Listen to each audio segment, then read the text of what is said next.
Well, hello, Grace Church family.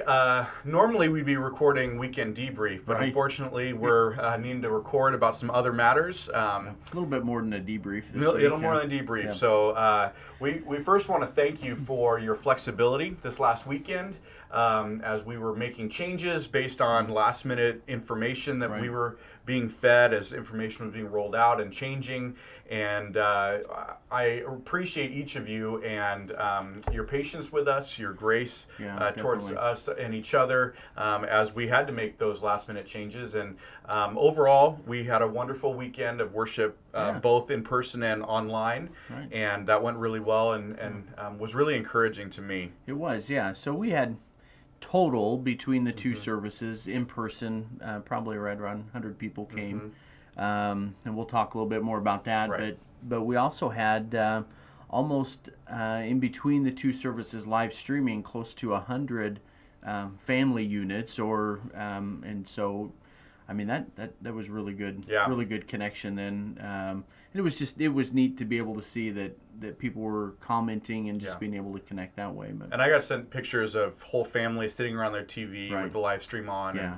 And, and we were encouraged by that. And as we now have to make even more drastic Yeah. changes, I'm encouraged that at least this first step showed us we can do this as a Right. church. We can Right. continue to be the church. And I want you to know, your staff and elders, we're working hard to figure out ways to continue to be Grace Church, to live out the mission of the church, even as greater restrictions around us are Right. being put on. And so due to the latest information out of the governor's office and then also the White House, as both have really raised the stakes by way of restrictions. We are making some hard decisions here at Grace, but ones that we have to make. And so the first is that we are postponing or canceling all events that were going to be held on premises over the next month. And so just know that if there was something that would be here for the next at least 4 weeks, those things will not be happening here. Right. And then secondly, our home-based grace groups are being advised not to gather together. Yeah. You are adults and you are free to make your own decisions. Yeah. But as grace groups, we just want you to be making those decisions together as a group, Yeah. weighing the risk of that and making the best decision possible. But from Grace Church, we are advising creative ways of connecting, not in-person gatherings. Yeah, so whether that's a Facebook group and I know some groups, Grace groups, already have a Facebook page for their group. Our group uses the Messenger app, so we message back and forth. There's other options if you still wanted to be able to see folks. You can Right. always do a Facebook Live, or you can do Zoom meetings, which are really good because then you can get everybody on. You can see everybody. Each has their own little window on the right. screen. You can interact in real time. Yeah. I mean, so those And are some, that's free. It is. Up Zoom to a is- point. I think you can have a certain amount of time together on a meeting for free still. You get 45 minutes. Yeah. And I don't think you're going to be meeting with anybody over 50 people. So Right. I mean, yeah. So there are some Yeah. options there. And if you have to go beyond 45 minutes, Yeah. you can pay $15 for a month. And, Right. I mean, it's not much. But the point is there are options to safely continue to connect and gather as a group, just virtually not in person. Yeah. So, and I think one of the things to remember, not only as we talk about grace groups, and all grace group leaders were sent an email yesterday kind of outlining this, but these decisions that we're making as a staff and as elders as we continue to meet during this week, these are decisions that are not based out of fear. Right. And I wonder, can you talk just a little bit about that? Because there is a lot of that by doing what restrictions are coming down. Right. Are we somehow is this a sign of lack of faith? Right. Yeah, that we don't believe that God can take care of us and Right. and protect us, and that's not at all the case. As you heard from the sermon on Sunday, we have great faith in our God, that He is still sovereign over all things. He's the God who created everything. He can take care of us. He can sustain us. But with that, God also has given us brains. He has given us common sense. most of us.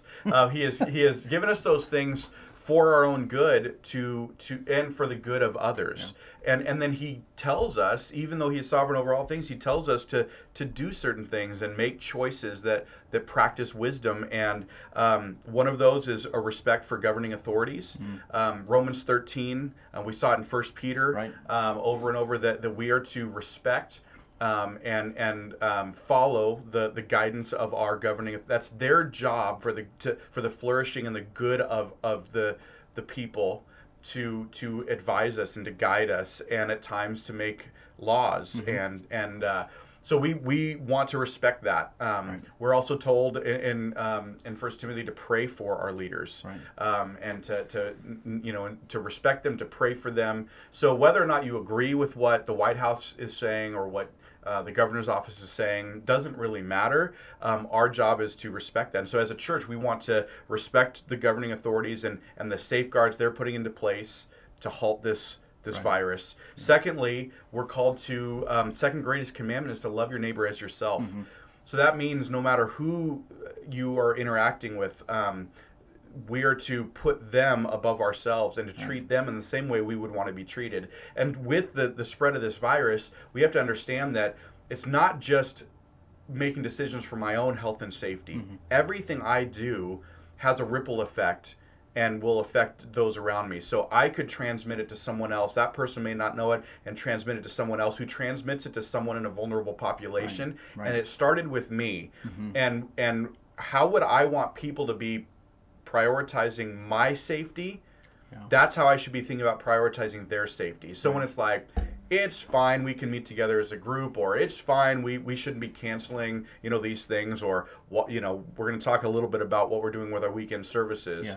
Yeah. You can't tell me I can't come to worship. Well, actually, what we're told is that we need to love our neighbor, and that Jesus ends up defining that as anybody. Right. Love them in the same way we love ourselves. Paul says, Philippians 2, we're to think others is more important than ourselves. And so this is the time of laying down, our desires and our wants, and to really elevate others. Yeah.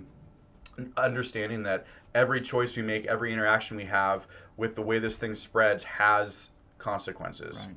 And I think the important thing to remember, and we've talked about it in the 1 Peter study, yeah, and you referenced it there in Romans, and these are questions that we could certainly, if people have further questions and discussion on this, feel free to send those in. Yeah. But this is not one of those things to where we look at it going, this is the church being persecuted and right. the government is interfering with the worship of the church. That's not. I think when you take a step back, you look at the totality of what we're talking about here. That's not what this is. This right. is not a government interference on the church to say you can no longer worship together. Right. And so I think that's important for us to keep in mind, that it's hugely important, because these are things that are affecting all businesses. It's affecting restaurants. It's affecting other nonprofit organizations. Right. We're hearing now of people who are out of work, people who are being sent home, people are being sent to part-time because they're restricted in their workplaces. So this is not targeted at the church. Yes, the church is involved because, as was brought up in our staff meeting today, it's actually encouraging that yeah. we need to limit contact, because there are so many Christians all over our country right. gathering together, which is a place this virus can spread. Sure. And so it's encouraging to know that there's such gatherings going on that it has to be restricted right. in this time. And yep. so a quote that from a pastor, F.J. Grimke, he writes this about these things: the fact that the churches were places of religious gathering and that others not would not affect in the least the health question involved. If avoiding crowds lessened the danger of being infected, it was wise to take the precaution and not needlessly run in danger and expect God to protect us. Yeah, I think that's a great perspective on this. And what's ironic, yeah. this was not being written today about the coronavirus. Right. This was actually a pastor who was pastoring in Washington, D.C. in 1918 yeah. when churches were shut down for the Spanish flu. And what that tells me is a couple things. One, we're not the first the first era to have to shut deal with down something like yeah this, to deal right. with and shut down worship services because of it. We just weren't alive at this point. Right. And the second thing it tells me is the church survived. Mm-hmm. And we were before coronavirus we were the church was doing well. Yeah. It lasted another 102 years past the Spanish flu epidemic. Yeah. And we'll get through this. We will. And the church will continue to thrive. Yeah. Life will go on. That we're not the first to be affected by this. We're probably not going to be the last. Right. Yeah. So we need to put that in perspective of history too. Yeah. And listen to voices of the past who say, I think wisely, yes, we trust in God, but that doesn't give us the right to just run into danger Head on. Right. No, we need to practice wisdom and love for neighbor, love for community, and balance that with also faith. Right. Yeah. I think just briefly, one of the things as we kind of get on to how will ministry then continue. Yeah. So we had actually multiple people that have volunteered to be able to do grocery runs, pharmacy runs, those types of things for those in the church who maybe can't get out. Right. So if you're watching the video and you were one of those people who have an immune compromised issue and you don't want to risk getting out, you just need to call the church office. Let us know what you need. We have people in the church that are willing to go get you groceries, to run errands for you. So just contact the church office that way. But and to just be, I hate to have to say this, but I think we need to. It's not just that you don't want to go out. Right. We need because. We need to be able to provide care for those who most need it. Right. We're really offering this to those who are in that immune compromised situation where it really does put them at risk, or that now some are even being told they cannot leave. Right. Because of their situation. Right. And so if we get people who end up being quarantined or whatever, those are the people we need to serve first and foremost. So if it's just that, well, I don't want to risk it, but you're not in that at-risk category, that's not really who we're talking about. And so we want to be able to provide care for those who really, truly need care. Yep, so I just wanted to say that and make sure that was understood. No, that's good. So with that, we are making some changes. As I said, grace groups are being encouraged to use online stuff. Youth group will not meet during this 4-week ban that has in the state of Oregon. So David, though, will be posting some videos and some content and some things on the Fearless Youth Facebook page, and so students can stay connected there and encouraged to. And also, students are encouraged to stay connected with their group leaders, with each other in virtual ways, not in person. But David has a real heart to keep the youth group connected and strong through this time, and he will be putting a lot of work and effort into that. Yeah, and so kind of on that, on Carissa's side for the kids ministry, just equally the heart to be able to connect with those kids. Yes. And so there are things that she's going to be putting on the children's ministry Facebook page, the Courageous Kids Facebook page, that are different activities that parents are going to be able to do. There were some pre-done craft things that were already coming up for Easter that can't really do those digitally, but if you want some craft things and you were going to be here, your kids were going to be here on a Sunday morning, just let Carissa know, and she can have those ready for you to pick up at the church. If you're not able to get out because of the issues that we talked about, then also let the church know, and we can get those to you. But, wonderful. But certainly, I love the heart of Carissa, of David. We all have that heart. We want to continue to care for people and want to connect. And so that doesn't stop. And really, the opportunity and responsibility of parents in the home increases. That you now are being forced to have some additional time with your kids, additional time with each other. And so utilize that intentionally to grab the crafts, do it with your kids. Take your kids through a kids devotional or a youth devotional. Spend that time together as a family. What you may be lacking socially here at Grace in person, you can utilize together as a family. Yeah. And a month of that could produce some amazing things that we never even saw as a blessing before. Yeah, it really allows us to practice some principles laid out for us in Deuteronomy 6. Yeah, absolutely. On the responsibility of the parents. You bet. So, yeah, you bet. That's good. Weekend services will not gather, so that is a change that is being made. And so, whereas this last weekend we had both an online and in-person option, we are going completely online. Yeah. Now, what that's going to look like is we are not going to be doing a live stream because the live stream idea is that you can gather with us as we gather here. Yeah. And what we sacrifice is quality. The sound isn't great and those things. And so we are going to be pre-recording a weekend service. We're going to be putting that online on Sunday morning. And what we would encourage you to do, you can watch it anytime on Sunday, but we, as the church, it is cool to know that we are worshiping, even though we're not at the same location, that we're worshiping together as a church. And so we're going to encourage you at 10 o'clock on Sunday morning to pull up the video. We're going to be making a packet of information. It'll have songs and chord sheets. It'll have the scripture reading and some other elements. And some of those we're going to encourage you to do as a family on your own. Wait a minute, you said chord sheets? Yes. David, I can't play. Okay, so there will be pre-recorded worship. But if you have family members, I know we do have some musical families. Yeah. We will have those chord sheets available to download, and so if you would like to, instead of listening and singing with Ryan on a video screen, which can be, odd at times, if you have family members who can play guitar or keyboard or whatever, you can do your own self-led worship. Cool.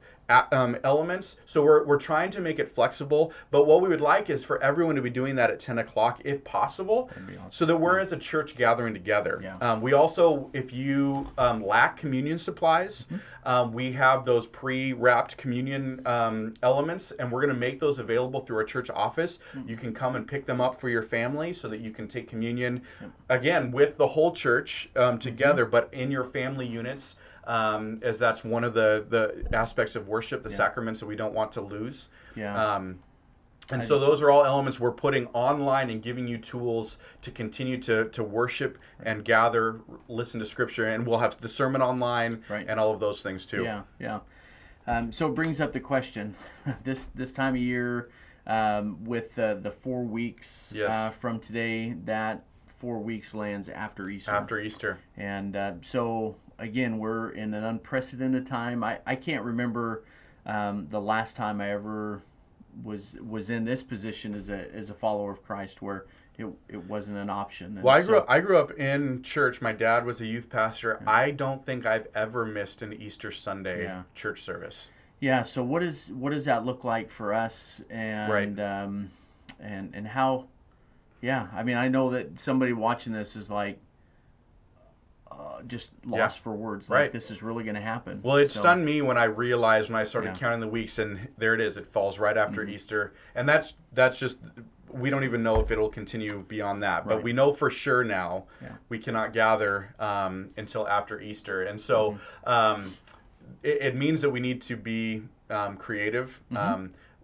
Worship will not stop just because we are limited on gathering. But what we know for a fact is there is no way physically possible to make this happen because Easter is one of our record Sundays of the year. There are so many people here. We would have been well over the 250 limit that we had been facing before. We already talked about what does that even mean for that.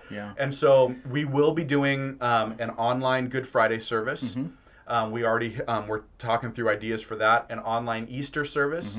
And this year we are throwing around something new just for this year, just because of this situation, a live stream sunrise service on Easter that everyone can watch together. And then we will have the normal posted Easter service like we will do the weeks leading up to Easter. Yeah, I think that's great. So in the midst of having to do something different, and change is always hard, I think about some of these options, and I'm actually kind of excited about it, because it's going to allow us to have that connection with our families, and have an opportunity to worship together. Yeah. But I think there was something you said in our meeting this morning is we're not gathering, but we're still connected. Yeah. And so we're not gathering physically, but we're still connected, because at the center of what we're doing, it's all about worship, and that's Right. continuing, and we're still connected. Right.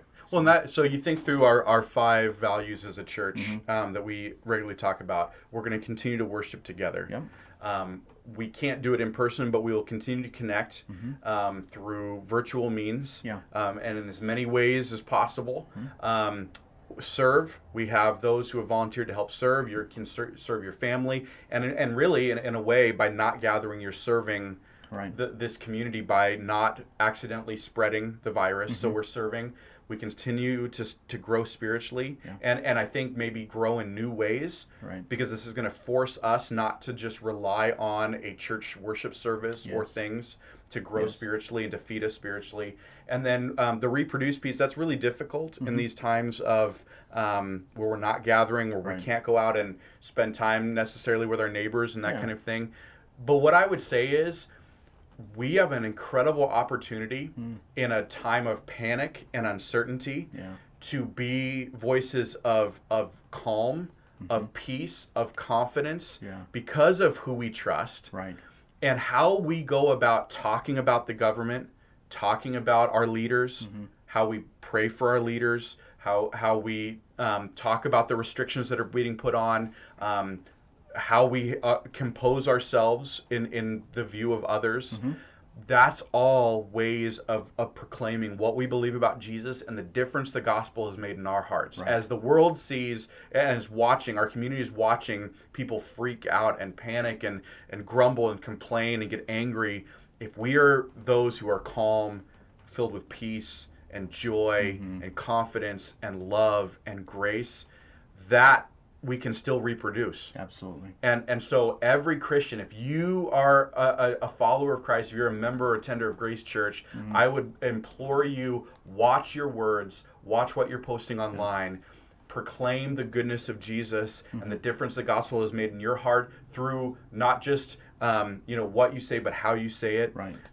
And let's show that Christians are different through this time. That's right. This next month can be critical in someone who is watching you and understanding, man, Jesus did make a difference in their life. That's right. Yeah. Excellent point. So, yeah.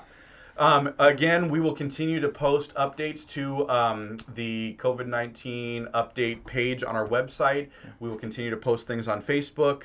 You will see updates coming regularly. The upcoming church services will be posted on the Grace streaming, Yes. the Grace in Dallas streaming Facebook group Yep. page. So it's facebook.com/graceinDallas.streaming.7. Yeah. We will have that link on that web page.